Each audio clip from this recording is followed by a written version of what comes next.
Hello YouTube and welcome back to Fire Gaming Project. So in this short video, I will be talking about the version 2.5 Yae Miko weapon options. So she's not released yet officially, and also the information that we know about for Kagura's Verity and the Oathsworn Eye are not official and not released yet either. So we will not be specifically talking about those in detail. This is a pre-release analysis of the available Yae Miko weapon options for Catalyst. So regardless, let's get to it, shall we? But before we do, make sure that you guys are subscribed, hit the like button, the thumbs up, please. Thank you, it would help my algorithm so much. Please also make sure that you guys join my Discord server and feel free to interact with the other members of that. And I definitely do respond within 24 hours on there for anything that related to Genshin or any other questions, etc. as well. Please also feel free to interact with me on my videos by commenting and or if you join me on live streams, etc., gameplay live streams, feel free to interact with me there as well. So let's get to it, okay? So on the screen, I'm just using Lisa because I do consider Lisa the 4-star version of Yae Miko, and obviously she's a Catalyst user too. So we're going to specifically talk about weapon options, but I want to point out that Yae Miko for sure for the artifact set should have basically because she is related to Raiden Shogun in a lot of ways, and she's an Inazuma character, so we know that the theme of Inazuma is energy recharge, so make sure that you guys farm now, if you can, a 4-piece set of Emblem of Severed Fate, if possible. I've been farming this dungeon specifically recently as well, because I have nothing else to farm for. I've recently rebuilt slightly and retried to farm my Kazuha, which I already posted a video for. And so now the next one that I want to redo is some pieces for Raiden Shogun, but also indirectly I'll also be trying to get pieces for Yae Miko as well. And in addition, I'm also going to be, just as a preview here, redoing the artifact pieces for both my Child Tartaglia and my Hu Tao as well. I would like to give them a 4-piece Shimanawa's Reminiscence set. It's also from the same dungeon, so that's why. But regardless, let's go back to here. So that's not the point of this video, it's about the weapons. So here we go. Okay, so first of all, let's get a few things out of the way for weapons. So I don't have the Memory of Dust and the Skyward Atlas for any of my characters, so I want to put those out. Those are two 5-star weapons, and they would still be very good options for Yae Miko if you already have them. Now, Skyward Atlas is a standard 5-star weapon that you can get from the standard banner or from losing the 50/50 on any of the limited weapon banners. So keep that in mind. That one is still a good weapon potentially for Yae Miko as well. It's not going to be her best in slot, of course, but it will still be a good weapon. Secondly, the Memory of Dust. That one has, I think, come out twice already, maybe. And originally it was meant to be for Ningguang. However, you can make it work, even if it's not a Geo character, as long as maybe you have a Zhongli or another shield character with Yae Miko, then you can make it work, okay? The passive does have a shield aspect to it, but it also is a solid attack attack percentage substat weapon, Memory of Dust. Both of them are Skyward Atlas as well, okay? So, and they both boost attack damage as well in the passive. So just keep those in mind. Those two 5-stars are still going to be good options for Yae Miko. I don't have them, but they would still be good options. Now, moving along, let's just go through all the 5-star options, shall we? So the other one here is the Lost Prayers. Now, this has a crit rate substat, and this could be okay as well. It definitely has an elemental damage bonus, which is good because obviously Yae Miko is Electro, so that is also okay, I would imagine. And then similarly then, the Solar Pearl is like the 4-star Battle Pass version of the Lost Prayer, basically. Because it has a crit rate substat as well, but it also focuses more on normal attacks and elemental skills and bursts. As well. And as we saw in the 2.5 preview live stream event, Yae Miko does, swipe out her normal attacks a little bit, and she also lays out her elemental skill with those fox turrets, or fox, I guess you can call them taunts or whatever, or pillars. And then of course she blasts down, with like an electro blast or burst, lightning coming down. So that's her burst. So then this would be a good option as well, Solar Pearl. So then hence, by definition, these two should be fine. And then the other options, definitely, if we go back to attack percentage, for those of you who have been around since 1.6 at the very least, the Dodoko Tails, this is a solid one. It's an attack percentage one as well for substat, and also the The passive is for the normal attack and the charge attack as well, which is also okay. You may or may not use Yae Miko that way. We'll have to wait and see. Again, this is pre-release, so we don't fully know yet how her kit works, how she actually operates when you actually put her on the field, or how you actually end up using her. So we don't know yet. And again, we don't know what the Kagura's Verity and the Oathsworn Eye catalysts are going to be like officially yet. So Kagura's Verity, let's just talk about that now. Obviously, I don't have it on the screen, but that one is not released yet, but that's going to be her best in slot. Let's just hands down just agree here that that's just going to be the best one for her. Okay, so it's made for her, so I don't think there's any question about it, right? Now, is it worth it to get that specific weapon for her? We'll have to wait and see. I will just preliminarily say here that I have not been pulling on the 5-star weapon banners recently, and I've kind of mentioned that already in my 2.5 review video, and also my early thoughts on the 2.5 character banners, basically, right? I already talked about it there, but I'm not going to pull for Kagura's Verity. Simply because I feel like it's going to end up being like a very niche weapon once again, just like with Shenhe and with Ito. Definitely those weapons that they have, for example, the Calamity Queller for Shenhe would have made her really amazing, of course, but then I didn't feel the need to. Now, I will say I did pull like a few wishes on there, but I didn't get it, obviously, and I ended up getting the Primordial Jade within 7 wishes from Pity, from 0. So that was kind of lucky, but I didn't need it either. And so my point is, I would still like throw a few wishes at the Kagura's Verity weapon banner here and there. I also threw a few at the Red Horn Stone Thresher for Ito as well. Didn't get anything for that one, and that's okay. So if I get something for Kagura's Verity, okay, I'll be happy with it, but I'm not going to go hard and heavy for it. So that's my own personal plan here.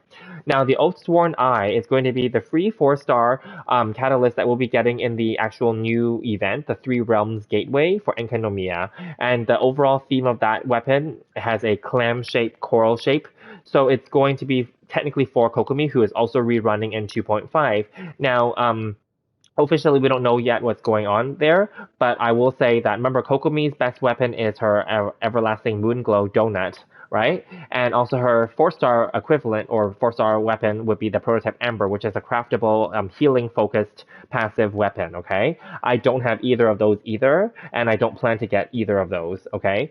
So with the Oathsworn Eye, I have a feeling that it's not going to be healing-focused. I have a feeling it's more, like, kind of general, like, attack-focused, let's say, or maybe even, like, energy, because remember, Inazuma characters have energy requirements, and that's the theme for Inazuma characters. That includes Kokomi. So I feel like the Oathsworn Eye could be a very universal weapon for Yae Miko as well, and we will be getting it to level 90 and R5, Refinement 5, during the event. Of course, you don't have to get it to level 90 during during the event, but if you do, you get a 1.5 times event upgrade bonus. So then you end up, it's like a discount. You end up spending less resources on it if you were to upgrade it during the event. So I highly recommend that anyway. Or even if you don't plan to give it to Yae Miko or don't plan to pull for her, it could still be a very universal weapon, just like these Dodoko Tails and these other event weapons. A lot of them, I will say a lot, not all of them, a lot of them are actually universal for other characters. I mean, for example, we got the Cinnabar Spindle for Albedo at the last patch, 2.3. That one's very specific, so that's obviously only for him. But previous to that, in 1.2, when we first met Albedo, we got the Festering Desire, and that one's more universal. So I feel like the Oathsworn Eye is also going to be quite a universal weapon for many Catalyst users, if not for Yae Miko. And I feel like it could be very good for Yae Miko if she, in fact, does something with energy recharge as well. Remember, I'm going to give her the 4-piece Emblem of Severed Fate set, so she's going to have that, and she's going to be, in my opinion, I'm going to build her similar to how I built my energy recharge for my Raiden Shogun with the Emblem of Severed Fate as well. And remember, Raiden Shogun, her main weapon, Engulfing Lightning, is also energy recharge. So I do feel like energy recharge could still be good, and that's just a good number, a good stat overall for many characters, not just 5 stars, right? Now, I don't think that the Kagura's Verity is specifically energy recharge heavy, but regardless of that, I feel like it could be a good option. Oathsworn Eye, okay? Now, having said that, we've already talked about these ones, so let's move on down then. With the energy recharge, I will quickly go over, so we're going to skip the Thrilling Tales, because I don't think it's worth it to put that on Yae Miko if you got her, to use her as a support. I feel that you should use her as a sub DPS or DPS. So let's just go down to the other attack one. So Frostbearer, you could do this if you were to go hard and heavy and craft these and bring this up to high refine and level this up, it's okay. I mean, I feel like aesthetically it could work, and also it has a chance to have, icicles. So you could have a quick elemental reaction between electro and cryo. So then you could get the that as well happening. So that's okay, right? The other one that I'm personally interested in is the Hakushin Ring, and this is an energy recharge one. Now the passive is related to elemental electro elemental reactions, and therefore it is something that I'm looking forward to using. So that's why I went and crafted this and made 5 of them. Luckily I did have a bunch of billets saved up, which I used them all already for various weapon types. And in a way, it's good for me just to collect them as well for the purposes of talking about them, so it's easier, so I can have them on the screen. So anyway, I'm looking forward to leveling this up and to possibly using this and testing this on my Yae Miko. But I will also wait until other streamers, who have more resources than myself, to go ahead and test it first and see if it's even worth doing. I'm interested, and I'm considering this for Yae Miko actually. Okay.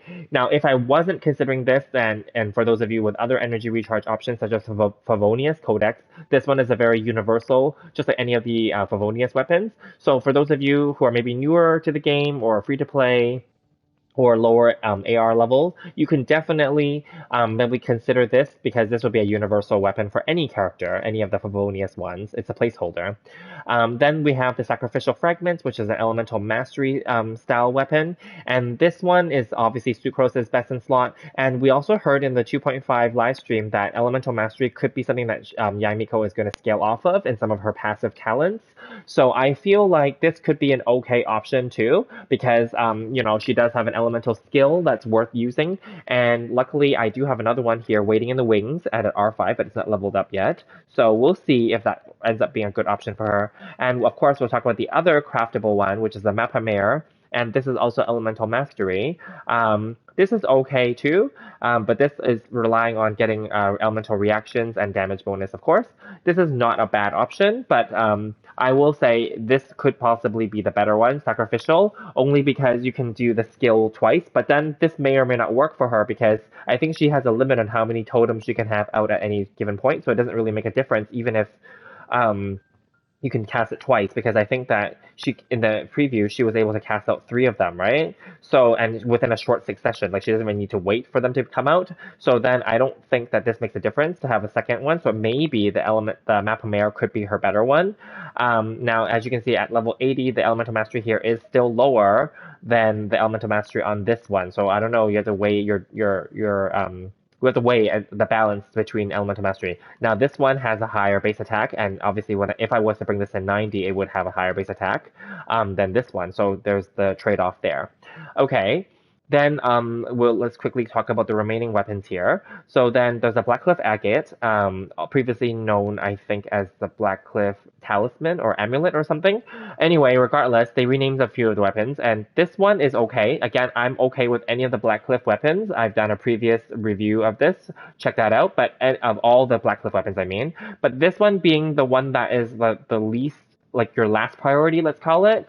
Blacklist weapons overall are very good placeholders. They're universal. The passive is harder to maintain, obviously, because it requires you to kill enemies on the field to maintain the stacks. So obviously, if you can't kill the enemies quickly, or if you're fighting a boss with it, then you won't get the stack. Basically, you won't get the passive. So really, this is just for the stat of the crit damage. But if we're talking about crit damage, then I would say then the Widsith is a better one, because it also has a crit damage, and it is technically one of the best weapons for Mona. And it has 3 potential passives that you can activate at any given time, whether it's an attack increase, an elemental damage increase, or an elemental mastery increase. Now, all 3 of those would be really good for Yae Miko. So I'll be honest with you, for 5-star options, it would probably obviously have to be the Kagura's Verity, with any other of the 5-star options being pretty good options for her if you want to kit her out. Now for 4-star options, I'm leaning towards the Oathsworn Eye Catalyst that we'll be getting in the 2.5 event, as well as the Widsith here on the screen, as well as maybe the Hakushin Ring. I'm leaning towards this as well. And then maybe my other option could be a Sacrificial Fragments. But I'm not sure that it's worth it to really, I'll be honest, I don't know. Whenever they say that they can scale off of something, but then it's not really the main skills, it's a passive talent, I don't know that it's necessarily worth it to stack so much onto that, depending on how you do it. Because if you use Elemental Mastery on her, and even Energy Recharge, it turns her more into a support than a DPS. So that's why I'm kind of leaning towards a Widsith, because this one just ends up having a passive, those other passives that could benefit her in the supporting kind of role anyway. But then at least the substat is crit damage, and therefore it maintains that her sub DPS or DPS role. So for a 4-star option, I'm leaning towards this. And because I do have a Widsith here, R5 at level 1 that I have not leveled up yet. And I would lean towards the Widsith over the Blacklist just because the Widsith can get those 3 options of the passive that can activate, and they would all be good for her. Whereas this Blacklist, although is a good placeholder, the passive is harder to maintain and sustain overall. So that's why I'm leaning towards the Widsith being the better 4-star option for Yae Miko. So let me know what you guys are thinking. What do you guys plan to do with her? Are you guys planning to kit her out and get her Kagura's Verity for her? Or are you guys just going to give her the Oathsworn Eye, which I think is going to be a great option?